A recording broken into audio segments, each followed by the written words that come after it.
Hello everyone, this is Littlebeard, and today we're going to be talking about Gray Zone Warfare 0.2.2.0 update. They're saying 0.2.3 may come out somewhat in the near future. I'm going to say within the next month or so. Hopefully that'll give us a little bit more. It may actually be a little bit longer than that, but the way they talked in the past dev stream was that it was going to be a little bit sooner than what most people were probably expecting.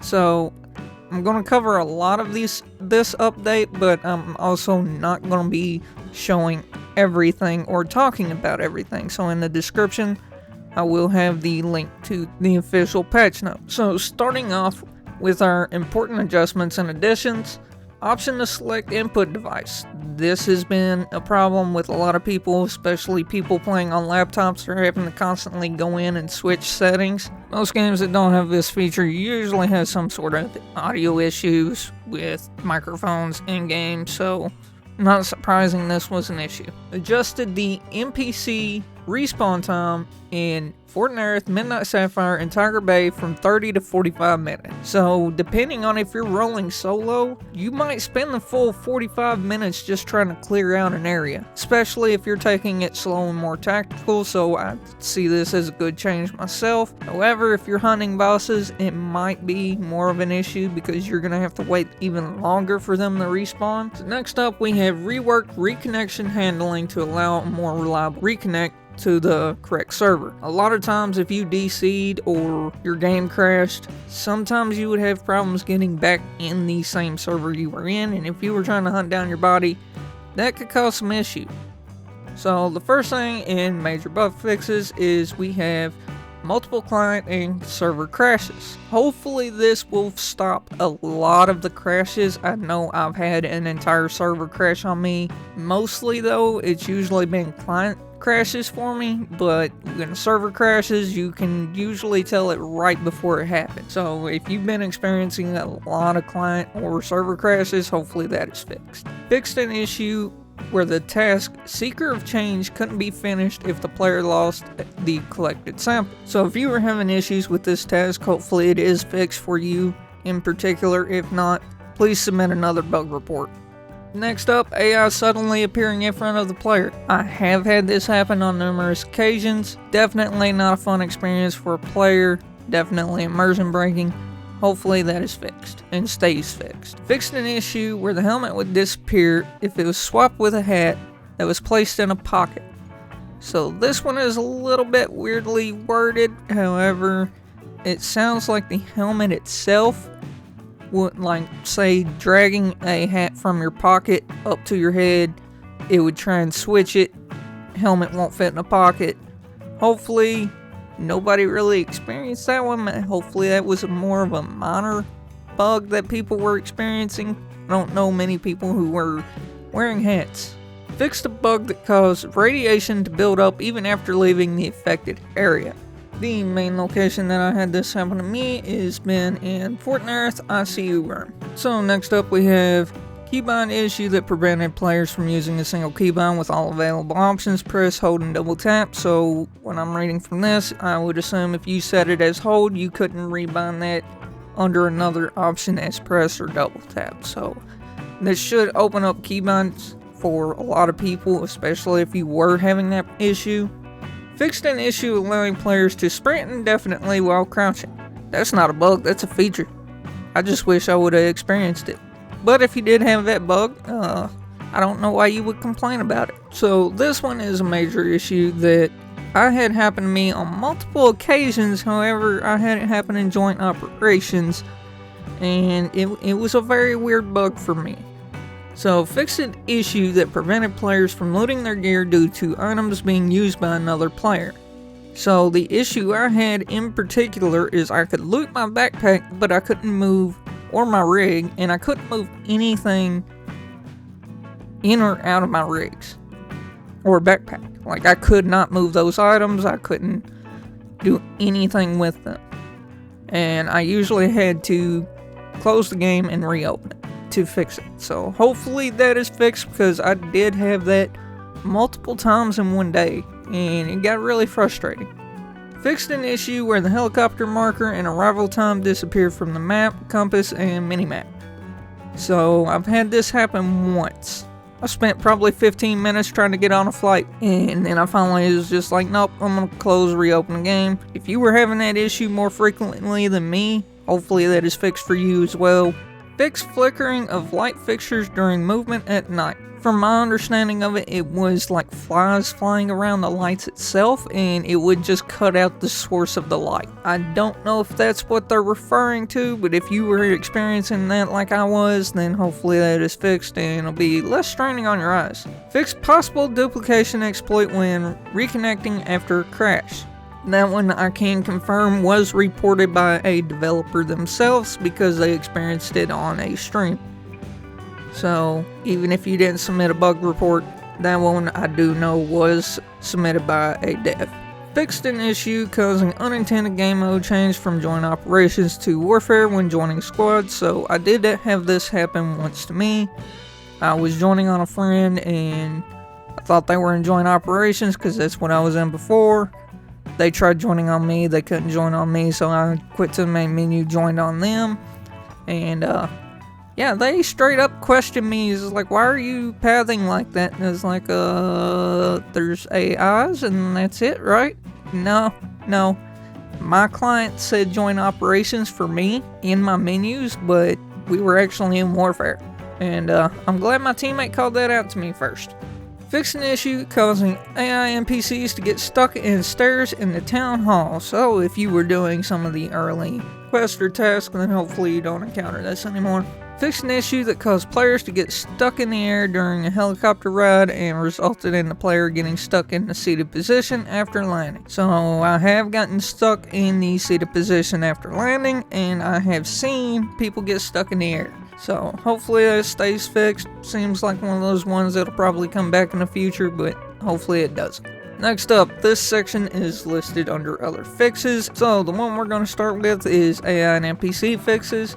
There were a lot of issues with AIs involving their movements, pathing, positioning, spawn locations, stuff like that. A lot of it was actually animations. Hopefully a lot of the unnatural movements or broken animations that would actually cause you to hit limbs instead of like chest or head, hopefully that stuff is mostly fixed. If you encounter any more, please submit a bug report on that. Next up, we have audio fixes. Fix an issue that caused sound cut out after a player joined the leader squad. Did not have this happen, have seen it happen to others, watched it in a couple different streams. Fall off of the starter town speaker volume when moving away from them. Next up, fix an issue that caused game audio to disappear after relaunching the game after a crash. So, out of my mini client and server crashes, this did happen to me. Hopefully this one stays fixed and does not come back as well. On to gameplay and balance fixes. Fix an issue that allows player to sell task item for the task at Doom's Gate. Don't know if this one happened to anyone. Not exactly sure why you would try to sell your task item unless it was one of those. I don't remember that task in particular unless it was like a phone. Something like that, people were selling it. Fix an issue that allowed players to place valuable loot into wallets. So this one is a major change, and I will throw up some footage on screen of what it looks like now. You cannot put any kind of valuables, except for credit cards, into the wallets. So this is going to change the way everyone loots in the game. Now you are going to have to determine what valuables you actually want to stick in your secure container, because otherwise you can't just stuff it all in a wallet. I know I've done it, and some of the people I played with, you go to Fort Nerith or some of the higher loot areas, especially if you're going for valuable loot, you just throw 2 to 3 wallets in your secure container, call it good. Next up we have the AK-556 mags from Turncoat. The ammo on them has been changed. I don't know what it was before. I'll have what it is now up on the screen. If I remember correctly, I think it might have been M855, so it might have been cheaper to get. The next section we're going to talk about is graphical and texture fixes. So, choppy transition of flashlight cone when observed from a longer distance. So this was actually really annoying, especially if you and your friends were using flashlights and kind of using that to see where each other were, who was who. Yeah, that was a big issue. Fixed artifacts on glass in YBL 1. I don't really remember any kind of artifacting, but I also didn't spend a whole lot of time in there, so if you experienced it, hopefully that's fixed. So next up, we have a couple laser fixes. Laser not being visible through water, blocked by invisible collision when aimed at vegetation, and a flicker when enabling the laser for the first time. So if you were experiencing any kind of issues with your laser, hopefully those are fixed. If you experience anything else that's out of the ordinary, please send a bug report in. Next up, inventory and container fixes. Most of these were either critical errors, things getting stuck in place, not wanting to move. Hopefully all of those are fixed. If you experience it, submit a bug report. It's going to be one of those ones that they're just going to constantly have to track down, update after update, I would assume. On to performance fixes. Performance when using flashlights.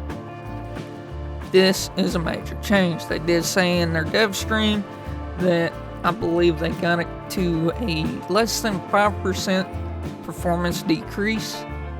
Still not going to be perfect, but definitely, from my own experience playing since the update, definitely way better.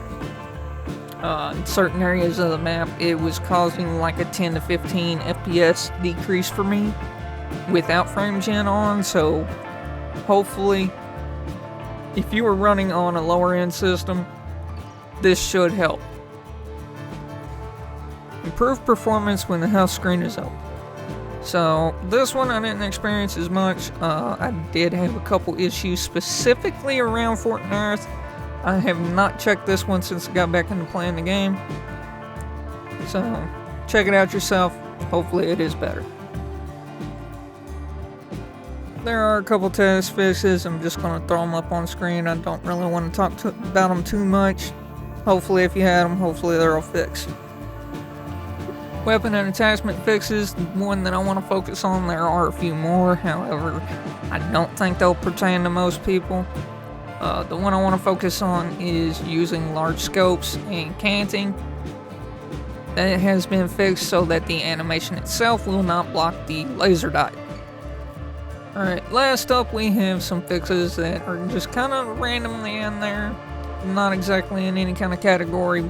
So, first up we have an issue that caused the Mossberg 590 to reload infinitely. I did have this happen. I was trying to use a sniper Mossberg, and fun experience when I got stuck in a reload animation and I could not even get out at all. Mossberg 590 SST shells, go run it, it's good. It does work. Fixed the loot spawn point in Tiger Bay Mall where players were unable to pick up loot. The only place that I can really think of this really happening was right outside the armory room itself. I did have a spot right outside the door that I just couldn't loot anything there. So, next up, issue where players couldn't aim down sight when transitioning from crouch to stand or vice versa. Players can no longer claim task rewards from chat outside of the base camp. So, next big one is going to be name for recoil reduction to muzzle device efficiency to clarify the stat. So this is worded awkward in the patch notes itself. However, what this actually is this is on the muzzle devices themselves. It does no longer say recoil reduction, but it says muzzle device efficiency. Next big change and the last change I want to talk about is if a player is kicked out for inactivity, the character remains in the game for the standard reconnection period. After the reconnection period expires, the character is removed and will respawn in the base camp the next time they connect.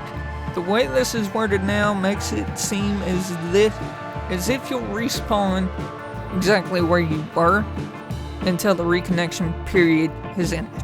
After that is when you will respawn in base. So there are a lot more patch notes that I didn't cover. If you want the full list, I'll leave a link down below. Go check it out.